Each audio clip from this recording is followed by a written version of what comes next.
करना है a plus B का whole square, a plus B whole square is equal to कितना, a square plus b square plus 2ab या a square plus 2ab plus b square, जो भी बोल सकते हैं।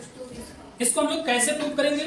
इसके प्रूव करने के दो तरीके हैं, या तो गुणा के विधि से प्रूव करें और या तो हम लोग एक फिगर बनाएं और फिगर के थ्रू प्रूव करें। बड़ा आसानी से ये प्रूफ हो जाएगा। वो देखो, इस आकृति को पहचानते हैं, कौन सी आकृति है ये? वर्ग।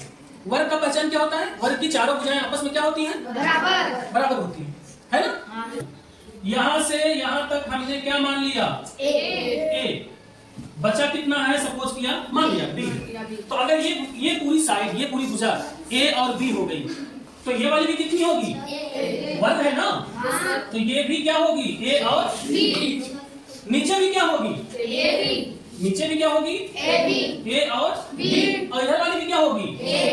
यहाँ से लेकर यहाँ तक क्या होगी? ए। और जो बच गया वो बी।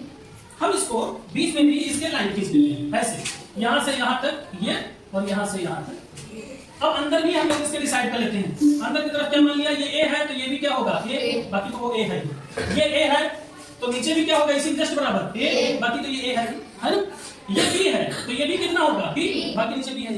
अब सपोज करो ये पूरी भुजा क्या हो गई? यहाँ से लेकर यहाँ तक। इसको लिख सकते हो ये a प्लस बी है। नहीं समझ रहा है? कितना है ये? ये वाली पूरी भुजा क्या हो गई? यहाँ से लेकर यहाँ तक। ये बताइए, ये भी तो a प्लस बी हो गई। ये वाली कितनी हो गई? कितनी हो गई? हाँ, ये भी a प्लस बी हो गई। हो गई कि नहीं हो गई? और जो नीचे वाला साइड है ये कितना हो गई? मतलब ये वर्ग है और वर्ग की चारों भुजाएं बराबर होती है। अगर एक भुजा a प्लस बी मैंने बना लिया तो बाकी भुजा भी कितनी हो जाएंगे? a plus B. अब सोचो, इसका हम निकालते हैं क्षेत्रफल। वर्ग का क्षेत्रफल का फार्मूला क्या होता है? भुजा का स्क्वायर, साइड का स्क्वायर, है ना? तो साइड कितनी है इसकी? a plus B. अब हम लोग अगर क्षेत्रफल इसका निकालें, a प्लस बी और इसका क्या होगा? Whole square. ये क्षेत्रफल होगी। अब आइए जरा देखते हैं क्षेत्रफल का मतलब ये भुजा गुणे ये भुजा, होगा कि नहीं होगा? ये जो छोटा सा वर्ग बना, अब कॉन्सेंट्रेट होकर देखो सब लोग, इसका क्षेत्रफल कौन बताएगा? ये है a, ये है a, तो इसका क्षेत्रफल कितना हो जाएगा? इसका क्षेत्रफल कितना हो जाएगा इस वाले का? a स्क्वायर नहीं होगा। अब ये आयत बन गया, ये है लंबी भुजा, ये है छोटी भुजा। और आयत का क्षेत्रफल क्या होता है? लंबाई गुणे चौड़ाई। तो ये है a और ये है b, क्या हो जाएगा? ये क्या हो जाएगा? ये भी आयत बन गया। इसका हम लोग क्या लिखेंगे? ये है a और ये है b। कितना क्षेत्रफल होगा?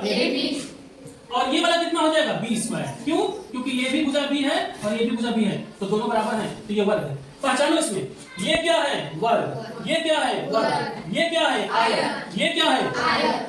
तो आयत का होता है लंबाई गुणे चौड़ाई और वर्ग का होता है कोई भी भुजा का स्क्वायर कर दो। तो इसका क्षेत्रफल a स्क्वायर, इसका होगा ab, इसका होगा ab और इसका होगा b स्क्वायर। अब आपके सामने पूरे का क्षेत्रफल निकालना है। पूरे का क्षेत्रफल निकालना होगा तो पूरा जोड़ना भी पड़ेगा। तो जोड़िए, ये है a स्क्वायर, मैंने लिखा, पूरा जोड़ते हैं a स्क्वायर प्लस एक बार ab यहाँ है, एक बार ab यहाँ है, कितना हो गया? 2ab। और प्लस बचा क्या? केवल इसको लिख दिया, इसको लिख दिया, इसको लिख दिया, बचा क्या? केवल b स्क्वायर। और यही तो प्रूफ करना था हम लोगों को। समझ में आया ना?